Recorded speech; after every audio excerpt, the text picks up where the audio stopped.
بسم اللہ الرحمن الرحیم۔ گمنام ہیروز کے معزز ناظرین، السلام علیکم۔ آئیے چلتے ہیں کہانی کی طرف۔ پورس نے کہا، پلیز یہ دونوں بیگ رکھ لیں، اپنے بیٹے کی طرح اسے خیرات نہ سمجھیں، یہ ہماری محبت کا اظہار ہے۔ پورس نے وہ دونوں بیگ ان دونوں لڑکیوں کے سامنے رکھ دیے۔ انہوں نے شکریہ کے ساتھ انہیں قبول کیا۔ پھر سونیا اور پورس اس کیمپ سے باہر چلے آئے۔ اس نے کہا، تم بائی کے دماغ میں جاؤ، اسے کہو ہم اہم معلومات حاصل کر رہے ہیں اور وہ تمام معلومات اسے فراہم کرتے رہیں گے۔ فی الحال وہ خیال خونی نہ کرے اور سلام کے ساتھ رہ کر محتاط رہے۔ وہ سرحد کی طرف جا رہا ہے، ضرور کہیں نہ کہیں سے دشمن حملہ کریں گے۔ پارس کے لیے بھی خطرہ ہے، دشمن چھپ کر گولیاں چلائیں گے۔ فکر نہ کرو، پارس اسے سرحد تک پہنچنے نہیں دے گا۔ سلام کیمپ کے باہر آیا، پھر ایک ٹیکسی والے کو روک کر پچھلی سیٹ پر بیٹھتے ہوئے بولا، ریور سائڈ چلو۔ پارس اگلی سیٹ پر آ کر بیٹھ گیا۔ سلام اعتراض نہیں کر سکا، اس کا دماغ پارس کی مٹھی میں تھا۔ جب ٹیکسی سٹارٹ ہو کر آگے بڑھنے لگی تب اس نے چونک کر پوچھا، تم میری ٹیکسی میں کیوں بیٹھ گئے ہو؟ ٹیکسی کسی کی نہیں ہوتی، تم کرایہ دو گے، میں بھی کرایہ دے دوں گا۔ وہ خاموشی سے پارس کو تکنے لگا، کوئی جواب نہ دے سکا۔ اس کی ٹیلی پیتھی کے زیر اثر تھا۔ دریا کے کنارے پہنچ کر ٹیکسی رک گئی۔ اس نے ٹیکسی سے اتر کر کرایہ ادا کیا۔ پارس نے بھی ٹیکسی سے اتر کر پوچھا، کیا دریا کے کنارے خودکشی کرنے آئے ہو؟ پہلے دیکھ لو کہ پانی کس طرف بہہ رہا ہے۔ اس نے چونک کر دریا کے کنارے کو اور آس پاس کے مناظر کو دیکھا، پھر اپنی پیشانی پر انگلی رگڑتے ہوئے بولا، میں ادھر کیوں چلا آیا؟ ٹیکسی ڈرائیور اپنی گاڑی کو واپسی کے لیے موڑ رہا تھا۔ پارس نے کہا، ذرا ٹھہرو، یہ صاحب شاید واپس جائیں گے۔ وہ جلا کر بولا، ہرگز نہیں، میں واپس نہیں جاؤں گا۔ میں تم سے یہ نہیں کہہ رہا ہوں کہ اپنے ڈیڈی اور بہنوں کے پاس جاؤ، بہرحال یہاں سے تو کہیں جانا ہی ہے۔ وہ کچھ پریشان ہو کر اپنے آپ بڑبڑانے لگا، پتہ نہیں میں یہاں کیوں چلا آیا، کیا ہو گیا ہے میرے دماغ کو، کچھ سمجھ میں نہیں آتا۔ پارس نے کہا، جب حد سے زیادہ غصہ کیا جائے تو دماغ اسی طرح کام نہیں کرتا ہے، سوچو کچھ ہوتا کچھ ہے۔ اس نے ناگواری سے پارس کو دیکھا، پھر تیزی سے چلتا ہوا ٹیکسی کی پچھلی سیٹ پر آ کر بیٹھ گیا۔ ٹیکسی ڈرائیور سے بولا، فن فیئر گراؤنڈ تک چلو۔ پارس بھی ٹیکسی کی اگلی سیٹ پر آ کر بیٹھ گیا۔ ٹیکسی سٹارٹ ہو کر جانے لگی۔ پارس اس کے دماغ میں تھا، اس کی اپنی سوچ میں رہ کر کہنے لگا، میں کیا کر رہا ہوں؟ ایک تو اپنے ڈیڈی سے بدتمیزی کرتا رہا ہوں، پھر اپنی جوان بہنوں کو بے سہارا چھوڑ کر ان سے بہت دور جانا چاہتا ہوں۔ کیا یہ دانشمندی ہے؟ سلام نے اپنی سوچ میں کہا، میں اپنی بہنوں کی بہتری کے لیے جانا چاہتا ہوں۔ پارس نے پھر اس کی اپنی سوچ میں کہا، بہتری کیسے ہوگی؟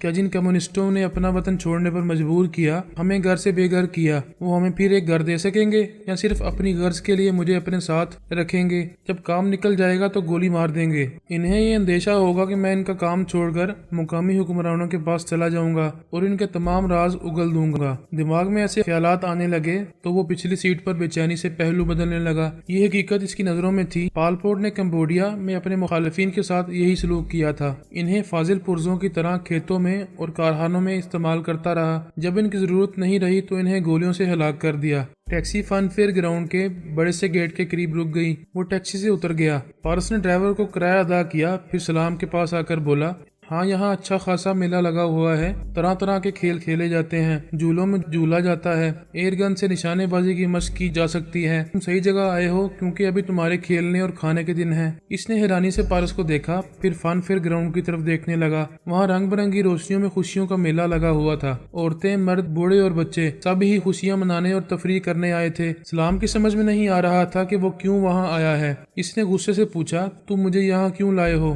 پارس نے حیرانی سے کہا، تعجب ہے، تم نے خود ٹیکسی ڈرائیور سے پہلے کہا کہ دریا کے کنارے جانا چاہتے ہو، پھر وہاں ڈرائیور سے کہا کہ یہاں فن فیئر گراؤنڈ میں آنا چاہتے ہو، اب مجھے الزام دے رہے ہو کہ میں تمہیں یہاں لایا ہوں۔ وہ جلا کر بولا، مجھے کیا ہو گیا ہے؟ جہاں جانا چاہتا ہوں وہاں نہیں جا رہا۔ کیا تم جادو جانتے ہو؟ مجھے اپنے راستے سے بھٹکا کر ان راستوں پر پہنچا رہے ہو؟ واہ، تم نے پہلے مجھ پر الزام دیا کہ میں تمہیں فن فیئر میلے میں لایا ہوں، اب جادو کرنے کا الزام دے رہے ہو کہ جادو کے ذریعے میں تمہیں یہاں سے وہاں بھٹکا رہا ہوں۔ تم میرا پیچھا کیوں کر رہے ہو؟ تم غلط کہہ رہے ہو، میں ٹیکسی میں آگے بیٹھ کر آتا رہا ہوں، تم پیچھے بیٹھتے رہتے ہو، پیچھا تم کرتے ہو۔ بکواس مت کرو، تم یہاں کھڑے رہو گے، میں تنہا ٹیکسی میں بیٹھ کر جا رہا ہوں، خبردار میرے ساتھ نہ آنا۔ وہ تو میں آؤں گا، تمہارے ڈیڈی سے اور تمہاری بہنوں سے کہہ چکا ہوں، تمہاری حفاظت کروں گا اور تمہیں ان کے پاس کیمپ میں واپس لاؤں گا۔ اسی وقت ایک فوجی جونیئر افسر 3 فوجی جوانوں کے ساتھ وہاں آیا، پھر بولا، تم ریفیوجی کیمپ سے باہر کیوں آئے ہو؟ جو لوگ اجازت کے بغیر کیمپ سے باہر جاتے ہیں وہ چوری کی واردات کرتے ہیں یا لاؤس اور کمبوڈیا کے کمیونسٹوں سے مل کر تخریبی کارروائیاں کرتے ہیں۔ سلام نے کہا، میں نے ایسا کچھ نہیں کیا ہے، میں تو اپنے وطن لاؤس واپس جانا چاہتا ہوں۔ बकवास मत करो। क्या वहाँ जाके भूखे मरोगे? तुम्हें पता है वहाँ के लोग दाने दाने को तरस रहे हैं। मर्द, औरतें, बच्चे और बूढ़े कई कई वक्तों के फाके कर रहे हैं। छोटे बच्चे फाके करते करते हड्डियों को ढांचा बनते जा रहे हैं। पारस ने इस जूनियर अफसर के ख्यालात पढ़े। पता चला कि वो लोग सलाम का ताकुब नहीं कर रहे थे, बल्कि पारस, पोरस और सोनिया पर नजर रखे हुए थे। ये मालूम करना चाहते थे कि वो तीनों कहाँ से आए हैं और रिफ्यूजी कैंप किस लिए गए थे, और अब एक शख्स यानी पारस रिफ्यूजी कैंप में रहने वाले सलाम के साथ कहाँ घूमता फिर रहा है। इसी वक्त एक उदेड़ उम्र शख्स ने दूर से सलाम को मुखातिब किया। हेलो सलाम, तुम यहाँ हो? तुमने कहा था अंधेरा होते ही हमसे मिलोगे, फिर हमारे साथ जाओगे। वो शख्स करीब आकर सलाम से मुसाफा करने के बाद फौजी जूनियर अफसर से बोला, कैप्टन, ये मिस्टर सलाम हैं। ये बहुत अच्छे मैकेनिक हैं, हमारे बहुत काम आएंगे। मैं इन्हें अपने साथ ले जा रहा हूँ। सलाम ने कहा, जी हाँ, मैं इन्हें तलाश कर रहा था और इनके पास जाना चाहता था, लेकिन पता नहीं कैसे रास्तों से भटक कर यहाँ आ गया। दूर खड़े हुए एक मुकामी शख्स ने दोनों हाथ कमर पर रखकर कहा, मैं इस नौजवान को भटका रहा हूँ, तुम भी भटका रहे हो। इसे अपने साथ सरहद पार कम्युनिस्ट गुरीलों के पास ले जाना चाहते हो। ये फौजी अफसर तुम सब की साजिशों में शरीक है। फौजी कैप्टन ने गुस्से से कहा, ये क्या बकता है, इसे गिरफ्तार करो। दो फौजी जवान इसे गिरफ्तार करने के लिए जाना चाहते थे। इसी वक्त कैप्टन ने एक उल्टा हाथ फौजी जवान के मुंह पर मारा, फिर दूसरे जवान को घूंसा मारते हुए कहा, मैंने गिरफ्तार करने के लिए कहा और तुम गिरफ्तार करने जा रहे हो। ये नहीं सोचते कि वो एक शरीफ और पुरअमन शहरी है। जो डेढ़ उम्र का शख्स सलाम को अपने साथ ले जाना चाहता था, इसने कैप्टन से कहा, कैप्टन, तुम बहुत बड़े फौजी अफसर बन रहे हो, जबकि तुम दोगले हो। एक तरफ थाईलैंड के फौजी अफसर हो और दूसरी तरफ कम्युनिस्ट गुरीलों के दलाल हो। इसलिए सलाम जैसे हुनरमंद जंगजू जवानों को लाओस या कैम्बोडिया के कम्युनिस्ट गुरीलों के पास भेजते रहते हो। कैप्टन ने ताज्जुब से इस उदेड़ उम्र शख्स को देखा, फिर पूछा, मिस्टर चेन, तुम मेरे खिलाफ बोल रहे हो? क्या तुम्हारा दिमाग चल गया है? ये क्यों जाहिर कर रहे हो कि हम कौन हैं और दरपर्दा क्या कर रहे हैं? इसकी बात खत्म होते ही मिस्टर चैन ने कैप्टन के मुंह पर एक घूंसा मारा। वो लड़खड़ा कर पीछे चला गया। दो सिपाहियों ने इसे थाम लिया, वरना वो जमीन पर जा पड़ता। फिर एक फौजी ने आगे बढ़कर मिस्टर चैन को राइफल के निशाने पर रखते हुए कहा, खबरदार, एक कदम भी आगे न बढ़ाना। सर, मुझे हुक्म दे, मैं इसे गोली मारूं। नहीं, ठहरो, कुछ गड़बड़ है। हमें पहले बता दिया गया था कि कुछ खतरनाक लोग बाहर से यहाँ आए हैं और वो दिमागों में घुस घुस कर मार डालते हैं। मिस्टर चैन ने अपना सर खुजाते हुए कहा, मुझे कुछ ऐसा ही लग रहा है। अभी मैंने तुम्हें अपनी मर्जी से घूंसा नहीं मारा था और तुम्हारे खिलाफ नहीं बोलना चाहता था, मगर बेइख्तियार बोलता चला गया। दूर खड़े हुए मुकामी जवान ने कहकहा लगाते हुए कहा, मैं तुम्हारे दिमागों में घुसना चाहता हूँ। अभी मैंने कैप्टन के दिमाग में घुसकर इस फौजी जवानों की पिटाई की, फिर मिस्टर चैन तुम्हारे दिमाग में घुसकर कैप्टन को घूंसा मारा। मैं टेलीपैथी जानता हूँ, मेरा नाम जेरी वांग है। इनकी बातों और हरकतों के दौरान में पारस ने ख्यालखानी के जरिए मालूम किया, जो खुद को जेरी वांग कह रहा था वो टेलीपैथी नहीं जानता था। इसके दिमाग में पोरस मौजूद था। थाईलैंड के फौजी अफसरान जो लाखों अफराद के कातिल पाल पोट की हिमायत करते रहे थे, अब भी इसकी कम्युनिस्ट पार्टी के लिए दरपर्दा काम कर रहे थे। इनकी इस मुखालफत में मसरूफियात के बायस बड़ी हद तक यकीन हो रहा था कि पाल पोट अभी जिंदा है। थाईलैंड के फौजी अफसरान ने इसकी मौत का झूठा ऐलान किया था। किसी दूसरे की लाश इस लकड़ी वाले मकान में जलाकर ये यकीन दिलाया था कि पाल पोट मर चुका है। अभी सोनिया और पोरस को ज्यादा ख्यालखानी करने का मौका नहीं मिला था।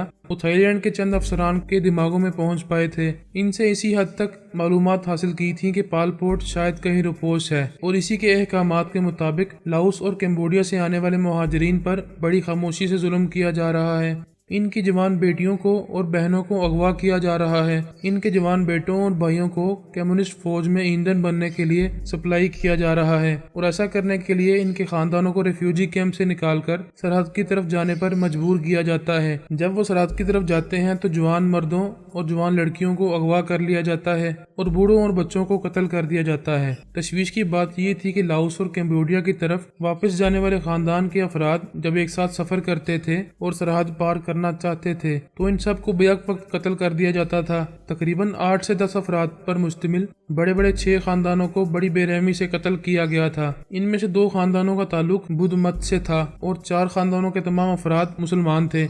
जनाब तबरेज़ी और शेख अब्दुल्ला वास्ती इन इलाकों में मुसलमानों का तहफ़्फ़ुज़ चाहते थे। मुसलमानों की आंदा नस्लों को कायम और दायम रखने के लिए उन्होंने सोनिया, पारस और पोरस को वहां मसरूफ रहने की हदायत की थी। सोनिया और पोरस ने वहां के एक मुकामी जवान को अपना आलाकार बनाया। इसे फन फिर ग्राउंड के पास पहुंचाकर सलाम, मिस्टर चेन और फौजी अफसर वगैरह के सामने अपने आलाकार को ये डींगे मारने पर माइल किया कि वो टेलीपैथी जानता है और टेलीपैथी के जरिए इन्हें एक दूसरे को मारने पीटने पर मजबूर कर रहा है। फौजी अफसर ने अपने जवानों को हुक्म दिया, इसे पकड़ो, अगर वो भागना चाहे तो गोली मार दो। दो मुसल्लह जवान चंद कदम आगे बढ़े, फिर पलटकर एक दूसरे को गन पॉइंट पर लिया। इसके बाद अचानक गोलियां चला दी। वो एक दूसरे की फायरिंग से हलाक होकर दूसरों के लिए इबरत का नमूना बन गए। एक मुसल्लह जवान जिंदा रह गया था। इसने हैरान होकर इस मुकामी टेलीपैथी जानने वाले को देखा, फिर अपने अफसर को तकने लगा। इसी वक्त पोरस ने इसके दिमाग पर कब्जा जमाया। इस जवान ने अपने अफसर को गन पॉइंट पर लेकर कहा, अब तुम्हारी बारी है। अफसर एकदम से चौंक कर पीछे हटते हुए कहा, तुम्हारा दिमाग खराब हो गया है, मैं भी तुम्हें शूट कर दूंगा। वो अपना रिवॉल्वर निकालना चाहता था, इससे पहले ही फौजी जवान ने इसे गोली मार दी। मिस्टर चेन खौफजदा होकर फौजी अफसर को जमीन पर तड़पते हुए देख रहा था।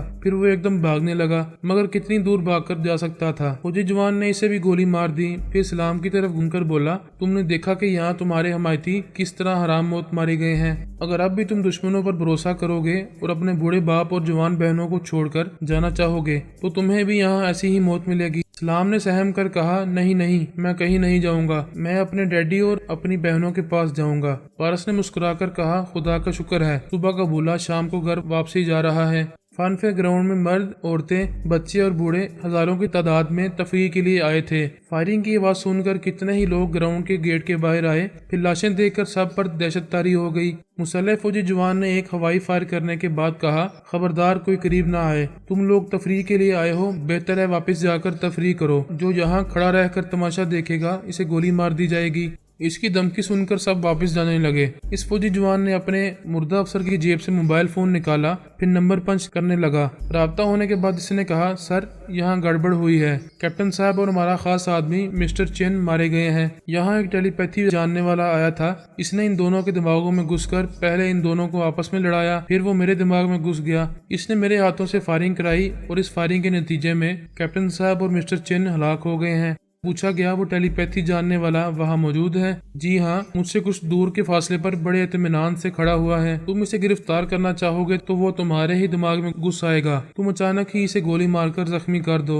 इस तरह वो टेलीपैथी के जरिए तुम्हारे अंदर नहीं आएगा, ना ही वहाँ से फरार हो सकेगा। पारस ने इसकी जुबान से कहा, हेलो मेजर, ये मुझे गोली नहीं मारेगा, मेरा नाम जेरी वांग है। मैं अभी इसे खुदकुशी करने पर मजबूर कर दूंगा, क्योंकि मुझे तो चेहरे से पहचानने वाला यही एक फौजी जवान रह गया है। इसकी मौत के बाद तुम सब मुझे तलाश करते रहोगे। मैं जब भी सामने आऊंगा तुम लोग मुझे चेहरे से नहीं पहचान सकोगे। लो अब एक गोली चलने की आवाज सुनो। इसके बाद तुम्हारा फौजी जवान हमेशा के लिए खामोश हो जाएगा। इस फौजी जवान ने मोबाइल फोन को जमीन पर रखा, राइफल की नाल को अपनी ठोड़ी के नीचे रखा, फिर अंगूठे से ट्रिगर को दबा दिया। ठाई की आवाज के साथ वो उछलकर जमीन पर गिरा और जरा देर तड़प कर हमेशा के लिए ठंडा पड़ गया। इस मोबाइल फोन के जरिए दूसरी तरफ मेजर ने गोली चलने की आवाज सुनी थी और हेलो हेलो कह रहा था, लेकिन इसकी हेलो का जवाब देने वाला अब कोई नहीं रहा था। पारस ने कहा, भाई सलाम, ये टेलीपैथी भी क्या चीज है? हाथ में हथियार नहीं होता, लेकिन मुकाबले में आने वाले दुश्मन हलाक होते रहते हैं। जो दुश्मन दूसरों को गुमराह करते हैं वो भी फना होते रहते हैं, जैसा कि तुम अभी देख रहे हो। सलाम ने कहा, मैं इस बात पर हैरान हूँ कि जो टेलीपैथी जानने वाला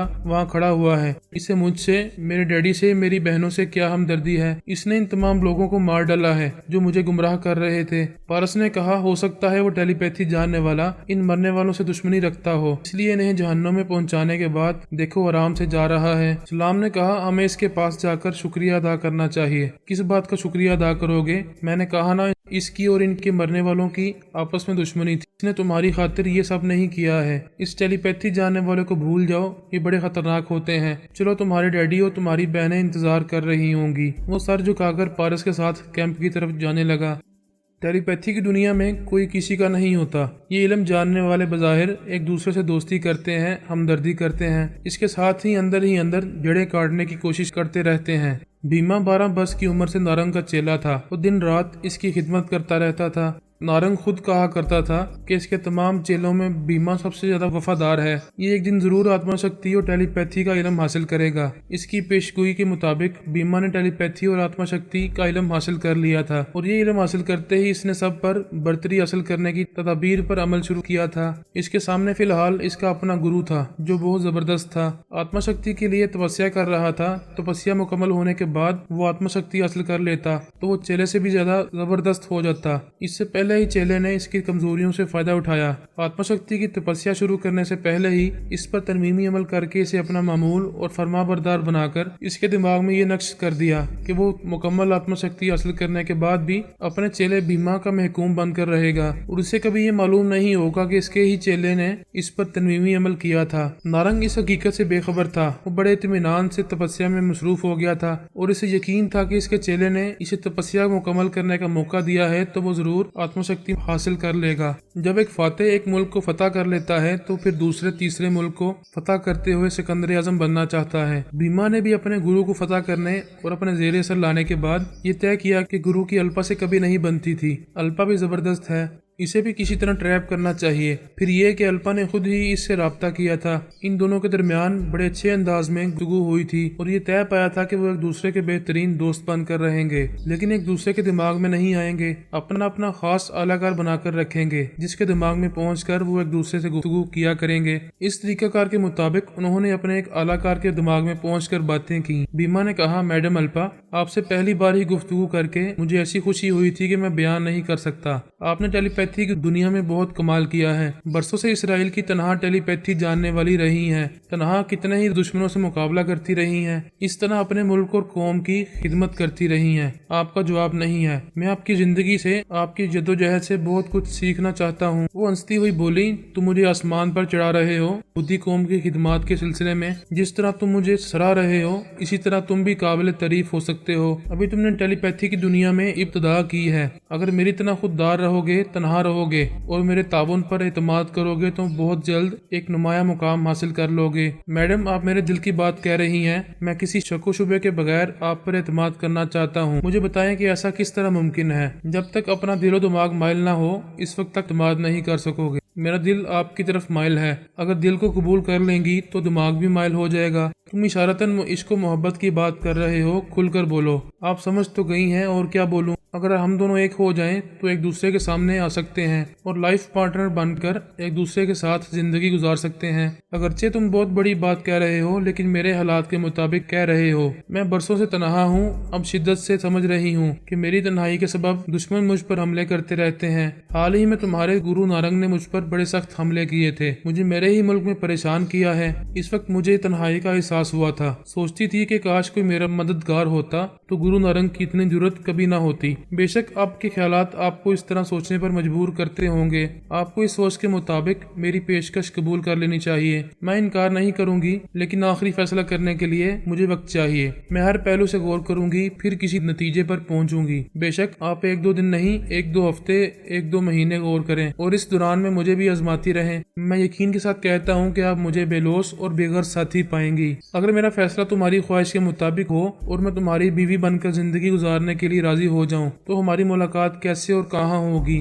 तुम जहाँ कहोगी वहाँ होगी। मुझे अपने मुल्क इसराइल आने के लिए कहोगी, मैं आ जाऊंगा। मैं तुम्हें आने के लिए कह सकती हूँ लेकिन नहीं कहूंगी। हमारी जो लाइफ पार्टनरशिप होगी वो राज में रहेगी। मैं अपनी यहूदी कौम को नहीं बताऊंगी। यहाँ के काबरीन एतराज करेंगे इसलिए तुम यहाँ नहीं आओगे। इसका मतलब है तुम मेरे पास हिंदुस्तान आओगी। जब साथ जिंदगी गुजारनी है तो मैं तुम्हारे पास आऊंगी, लेकिन इस तरह के 2-4 दिन तुम्हारे साथ रहा करूंगी, फिर अपने मुल्क वापस आ जाया करूंगी। इस तरह यहाँ कोई मेरी कमी महसूस नहीं करेगा। किसी को पता नहीं चलेगा कि मैं कहाँ रहती हूँ। इस तरह मैं भी राजदारी से इसराइल आ सकता हूँ। 2-4 रोज तुम्हारे साथ गुजार कर राजदारी से वापस जा सकता हूँ। किसी को पता नहीं चलेगा। हाँ, ऐसा भी हो सकता है कभी मैं तुम्हारे पास आया करूँ, कभी तुम मेरे पास आ जाया करोगे। मैं 2-4 दिनों में अपना फैसला सुनाऊंगी। कोई बात नहीं, मैं 2-4 दिन तक बड़े सब्र से इंतजार करूंगा।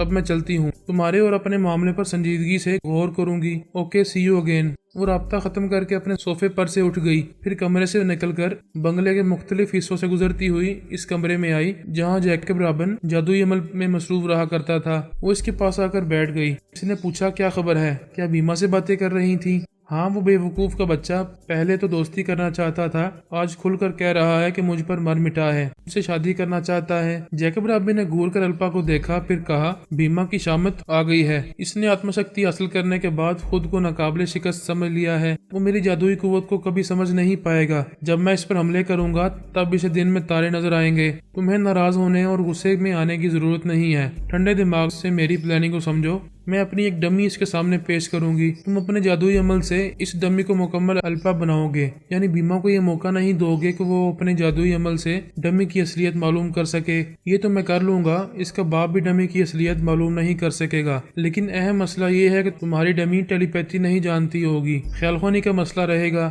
اگر بیما تمہاری ڈمی سے یہ فرمائش کرے کہ وہ اس کے دماغ میں آئے تو ڈمی اس کے دماغ میں نہیں جا سکے گی۔ ایسے وقت کیا کرنا چاہیے؟ یہ ایک مسئلہ ہے۔ اگر میری ماتحت کوئی ٹیلی پیتھی جاننے والی ہوتی تو میں اسے ڈمی بنا کر بھیج دیتی۔ اب تو میں 2-3 دن کے لیے اس کے پاس جایا کروں گی، مجھے 2-3 دنوں تک ڈمی کے دماغ میں موجود رہنا ہوگا، لیکن دن رات اس کے دماغ میں کس طرح موجود رہ سکتی ہو؟ میں کوشش کروں گی کہ زیادہ سے زیادہ اس کے دماغ میں رہوں اور بیما کو ہماری چال بازی کا ذرا سا بھی شبہ نہ ہو۔ وہ دونوں ٹیلی پیتھی کے مسئلے پر غور کرنے لگے۔ ان کی پلاننگ اچھی تھی، لیکن یہی ایک کمزوری رہ گئی تھی، وہاں بھیجی جانے والی ڈمی خود ٹیلی پیتھی نہ جانتی اور خیال خوانی کے ذریعے بیما کے دماغ میں پہنچ نہ پاتی تو اسے شبہ ہوتا بلکہ یقین ہو جاتا کہ اسے دھوکہ دیا جا رہا ہے۔ بڑی دیر تک غور کرنے کے بعد الپا نے کہا، میری ڈمی بیما کے پاس ضرور جائے گی۔ میں نے سوچ لیا ہے کہ مجھے کیا کرنا چاہیے۔ مجھے بتاؤ کیا کرنا چاہتی ہو؟ میرے ذہن میں ایک منصوبہ ہے لیکن ابھی کچا ہے، میں اس منصوبے کو ذرا اچھی طرح پکا لوں پھر تمہیں بتاؤں گی۔ اس وقت تک تم ایک ڈمی تیار کرو اور اس پر اس طرح جادوئی عمل کرو کہ بیما کا جادو اس پر کوئی اثر نہ کر سکے۔ الپا کے ذہن میں ایک دھندلی سی تدبیر تھی۔ اس نے برسوں ٹیلی پیتھی کی دنیا میں رہ کر گاڑ گاڑ کا پانی پیا تھا، نت نئے تجربات سے گزرتی رہی تھی۔ اسے یقین تھا کہ وہ اپنی تدبیر پر تمام پہلوؤں سے غور کرے گی اور اسے قابل عمل بنائے گی تو بیما کی شامت آ جائے گی۔